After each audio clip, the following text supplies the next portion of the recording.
لیکن ہمیں مذاکرات کے نام پر جو ہے نا تسلیاں نہ دی جائیں. بہت کیونکہ شکریہ مسلم ماہرنگ، آپ مرتبہ کہہ رہی ہیں کہ جب تک سنجیدگی نہیں نظر آئے گی تب تک بات آگے نہیں بڑھے گی، اور سنجیدگی کے لیے آپ نے دو پری ریکوزٹس بتا دیے. ایک تو یہ کہ جن شرکاء کو مبینہ طور پر گرفتار کیا گیا ہے ان کو رہا کیا جائے، اور جو ایف آئی آرز درج کی گئی ہیں اس مارچ کے شرکاء کو ان کو اسکویش کیا جائے. جی یہاں پر ایک بریک لیتے ہیں جی، بریک کے بعد واپس آئیں گے. پاکستان میں انتخابی جوڑ توڑ عروج پر ہے، سیاسی جماعتوں کے اندر بھی بہت سارے مسائل ہیں، اور ان مسائل کا حل کیا ہے اور کتنا اثر پڑے گا جو سیاسی جماعتوں کے اندر کچھ لڑائیاں ہیں الیکشنز پر، اس حوالے سے بات کریں گے. آصف کرمانی صاحب ہمارے ساتھ موجود ہوں گے، بریک کے بعد ہمارے ساتھ رہیے.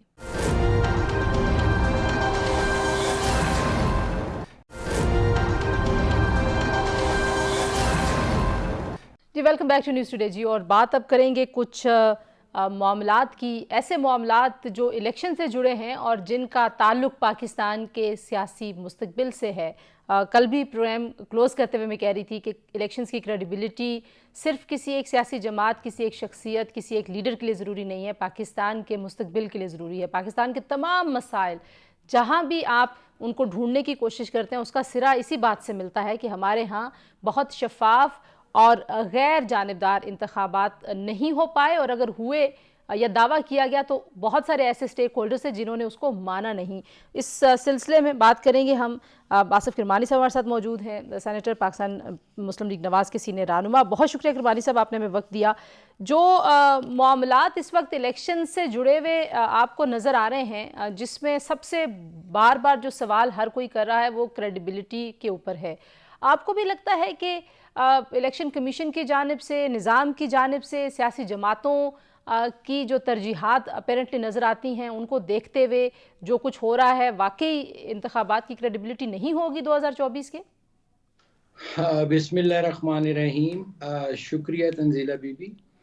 دیکھیے، آپ نے اپنے انٹرویو میں بڑی خوبصورت بات کہی اور میں وہیں سے مستعار لے کے بات کرتا ہوں کہ آپ نے کہا کہ یہ پاکستان کی کریڈیبلٹی والے کا بھی سوال ہوگا. یہ جو الیکشن ہے، چونکہ یہ الیکشن میں سمجھتا ہوں ایسے ماحول میں ہونے جا رہے ہیں کہ جب کہ ہمارا معاشرہ جو ایک بڑا رواداری والا معاشرہ تھا، برداشت والا، تحمل والا، حوصلہ والا معاشرہ تھا، وہ انفارچونیٹلی وہ اتنی نفرت اور پولرائزیشن ہو چکی ہے سوسائٹی میں اور ہر شعبے میں کہ کوئی بھی اس سے دامن نہیں بچا سکا.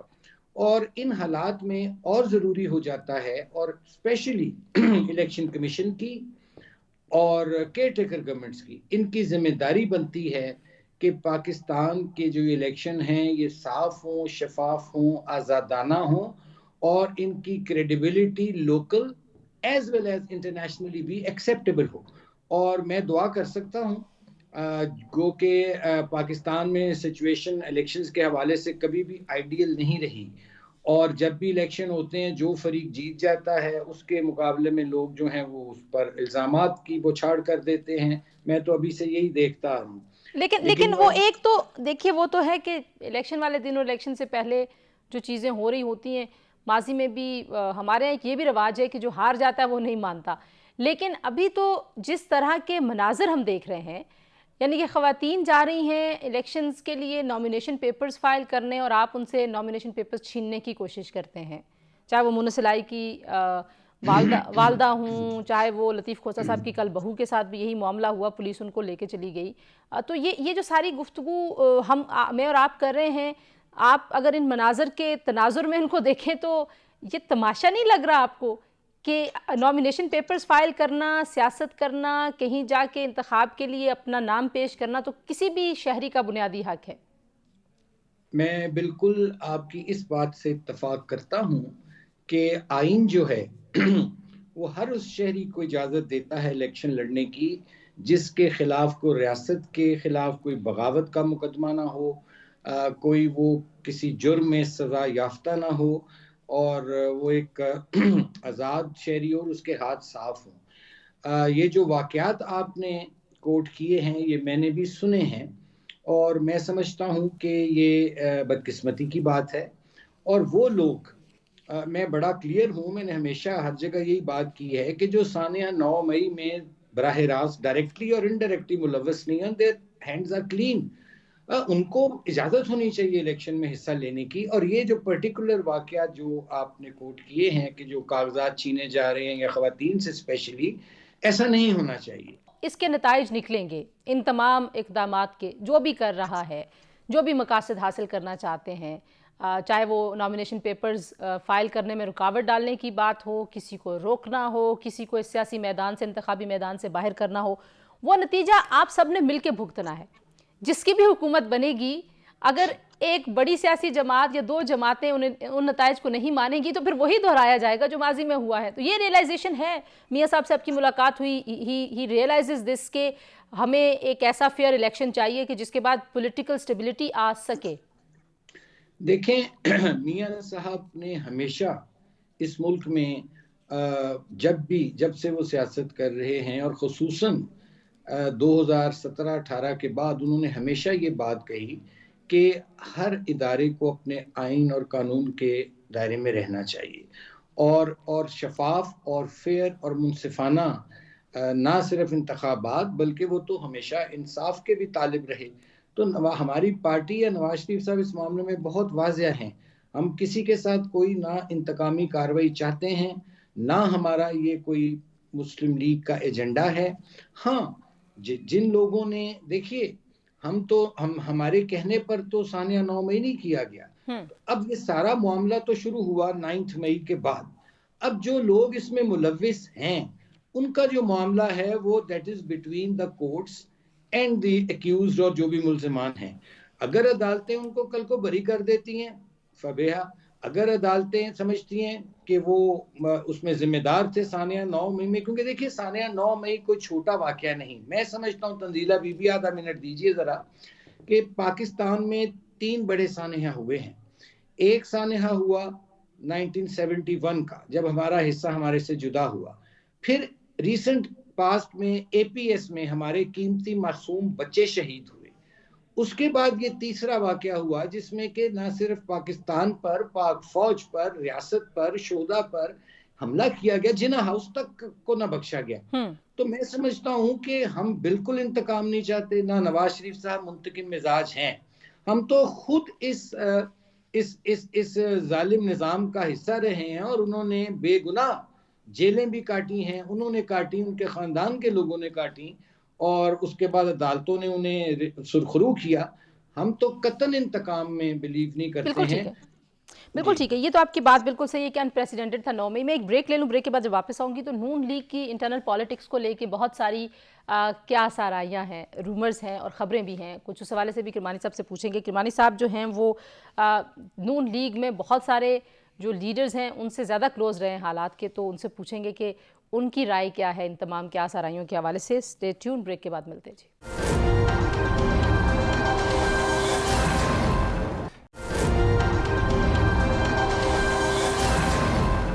Welcome back to News Today. جی بات ہم کریں آصف کرمانی صاحب سے. سینیٹر صاحب، جو ایک اور بات بڑی کہتے ہیں نا مارکیٹ میں گرم ہے، وہ یہ ہے کہ کوئی گروپ ہے نون لیگ کے اندر، ایک شہباز شریف صاحب کے فیورٹس ہیں جن کو وہ ٹکٹس دینا چاہتے ہیں، ایک مریم نواز صاحبہ کے فیورٹس ہیں جن کو وہ ٹکٹ دینا چاہتے ہیں. ہے کوئی واقعی ایسا معاملہ؟ اور پھر ظاہر ہے فیصلہ تو نواز شریف صاحب نے کرنا ہے، تو وہ کس کے زیادہ انفلوئنس میں آئیں گے، شہباز شریف صاحب کے، مریم صاحبہ کے؟ میں نے تنزیلہ بی بی سال ہر سال نواز شریف صاحب کو اسسٹ کیا ہے، اور بڑا پروکسیمیٹی میں ان سے قریب رہ کر کام کیا ہے. نواز شریف صاحب قطعاً بھی باتیں سب کی وہ سنتے ہیں، وہ کیس سب کا سنیں گے، مقدمہ سب کا سنیں گے، لیکن الٹیمیٹلی وہ جو فیصلہ کرتے ہیں وہ گراؤنڈ ریئلٹیز کو دیکھتے ہوئے اور میرٹ پر کرتے ہیں. میرا تو ان کے ساتھ یہی تجربہ ہے. ہاں، چونکہ دیکھیے ہر امیدوار کی یہ خواہش ہوتی ہے کہ اس کو ٹکٹ ملے، لیکن ٹکٹ صرف ایک امیدوار کو ملنا ہے. اس لیے ہر کوئی اپنے تئیں کوشش کرتا ہے. کوئی مریم بی بی کو اپروچ کرتا ہوگا، کوئی شہباز صاحب کو کرتا ہوگا، کوئی پارلیمانی بورڈ کے باقی ممبران کو بھی کرتا ہوگا، لیکن وہاں اکیلے مریم بی بی یا شہباز شریف صاحب نہیں بیٹھے. وہاں نواز شریف صاحب جو چیئرمین ہیں بورڈ کے، وہ بیٹھے ہیں، اور ان کے ساتھ 40-45 ممبران بورڈ ہیں. تو میں نہیں سمجھتا کہ وہاں کسی کی پسند، ذاتی پسند یا ناپسند جون سی ہے وہ پاسبل ہے. اور آئی ایشور یو کہ فیصلہ جو بھی ہوگا وہ پارلیمانی بورڈ کی مشاورت سے اور میاں صاحب کی اس میں رضامندی سے ہوگا. اس میں کسی کی لائکنگ ڈس لائکنگ پریفرنس یا نان پریفرنس جو ہے وہ نہیں چلے گی. اچھا، جو پی ٹی آئی کے کچھ منحرف اراکین ہیں جنہوں نے نون لیگ جوائن کیا، ان کے حوالے سے بھی بتائیے کہ ظاہری بات ہے زبردستی تو کوئی آپ کی پارٹی میں آ نہیں سکتا، زبردستی نکالا جا سکتا ہے پارٹی سے لیکن آ نہیں سکتا، کوئی آپ ویلکم کہیں گے تو ہی آئے گا. تو ان سے بھی کوئی انڈرسٹینڈنگ ہے نون لیگ کی کہ ان کو ٹکٹس ملیں گے؟ کیونکہ جیسے نواب شیر وسیر صاحب ہیں، ان کے حوالے سے بھی خبریں آ رہی ہیں کہ شاید ان کے ٹکٹ کا مسئلہ ہے. فیصل آباد ایک اہم حلقہ ہے، نون کا گڑھ رہا ہے، اور پی ٹی آئی کے ساتھ بھی وہاں پہ سینگ پھنسے ہوئے نون لیگ کے. تو یو تھنک کہ ان کے ساتھ جو انڈرسٹینڈنگ تھی، اگر تھی تو اس کو اس وقت آنر کیا جائے گا؟ کیا کرے گی نون لیگ؟ دیکھیے، میں دو باتیں ہیں اس میں میں ضرور عرض کرنا چاہوں گا. پہلی بات تو یہ ہے کہ میں ذاتی طور پر یہ سمجھتا ہوں، حالانکہ میں اپنی پارٹی کا پابند ہوں پالیسی کا، جو ان کا فیصلہ ہوگا ظاہر ہے مجھے قبول ہے، لیکن میں یہ سمجھتا ہوں کہ جو ہماری پارٹی کے کارکن دہائیوں سے سال ہر سال سے جو پارٹی کے لیے ان کی قربانیاں ہیں، جو انہوں نے کردار ادا کیا ہے، جب اس طرح کا کوئی ارینجمنٹ ہوتا ہے، سیٹ ایڈجسٹمنٹ کہہ لیں اس کو، اتحاد کہہ لیں، یا کسی کے انڈرسٹینڈنگ سے، تو پھر ایک تو ان کارکنوں کی دل آزاری ہوتی ہے اور ان کی حق تلفی ہوتی ہے. یہ میں ذاتی طور پر سمجھتا ہوں. ہاں، اگر آپ نے کسی سے کوئی وعدہ کیا ہے یا کوئی آپ کی کوئی انڈرسٹینڈنگ یا مجبوری ہے، تو ضروری نہیں ہے کہ آپ اپنے کسی ورکر کی ہی قربانی دیں، اپنی پیاری شے کی ہی قربانی دیں. ایسے لوگوں کو آپ اگر کل کو مسلم لیگ نون کو حکومت بنانے کا موقع مل جاتا ہے تو بہت چیزیں ہوتی ہیں. اگر آپ کسی کو بعد میں ایڈجسٹ کرنا چاہتے ہیں، بائی الیکشنز آ جاتے ہیں، اور there are so many things. لیکن بنیادی طور پر میں سمجھتا ہوں کہ پہلی ترجیح اور آخری ترجیح جون سی ہے، وہ جماعت کا وہ کارکن ہونا چاہیے جو سال ہر سال سے قیادت کے ساتھ ہر گرم سرد میں کھڑا رہا. اچھا، یہ تو آپ کا تجزیہ ہے. آئی پی پی جو شیئر مانگ رہی ہے، آپ کے خیال میں وہ زیادہ شیئر ہے پاکستان مسلم لیگ نواز سے اتنا مطالبہ کرنا ان کا؟ کیونکہ 2 بار ہمیں خبریں ملی کہ بات آگے بڑھ گئی ہے اور انڈرسٹینڈنگ ہونے والی ہے، اور پھر اس کے بعد بیک آؤٹ کر گئی پاکستان مسلم لیگ نواز. کیسے دیکھتے ہیں آپ اس ساری بحث کو؟ ایک چھوٹا سا شارٹ سا لطیفہ ہے کہ وہ ایک بندہ تھا تو اس نے توپ کے لائسنس کے لیے اپلائی کر دیا. اچھا. تو اس نے افسر نے اس کو پوچھا کہ بھی تمہارا دماغ ٹھیک ہے، یہ تم توپ کا لائسنس تمہیں کون دے گا؟ اس نے کہا میں نے اس لیے توپ کا لائسنس اپلائی کیا ہے کہ توپ کا لائسنس اپلائی کروں گا تو شاید مجھے پستول کا لائسنس مل جائے. تو کہنے کا مطلب یہ ہے کہ ان کی ڈیمانڈ تو بہت زیادہ ہے، لیکن میں سمجھتا ہوں کہ اس میں میٹنگز ہوئی ہیں، ہماری پارٹی کی جانب سے بھی لوگ ملے ہیں، ادھر آئی پی پی کی جانب سے بھی لوگ ملے ہیں. لیکن دیکھیے، مسلم لیگ نون میں جہاں تک سمجھتا ہوں اس کے پاس ہر حلقے میں وننگ کینڈیڈیٹس موجود ہیں. تو میں نہیں سمجھتا، اور پھر اتنی زیادہ کہ 40، وہ مجھے جو اطلاع ملی کہ 40 کے قریب وہ نیشنل کی سیٹیں مانگ رہے ہیں، اور وہ 60-70 کے قریب 55 سے زیادہ وہ پروونشل مانگ رہے ہیں. تو وہ تو یہ پھر وہ توپ کے لائسنس والی بات ہے کہ وہ پھر توپ کا لائسنس تو ملنا مشکل ہے. Thank you very much Sanjar Asif Kirmani صاحب کی آپ نے گفتگو سنی. جی، آج کے لیے پروگرام سے اتنا. انشاءاللہ اگلے پروگرام میں آپ سے ملاقات ہوگی. اپنا خیال رکھیے. اللہ حافظ.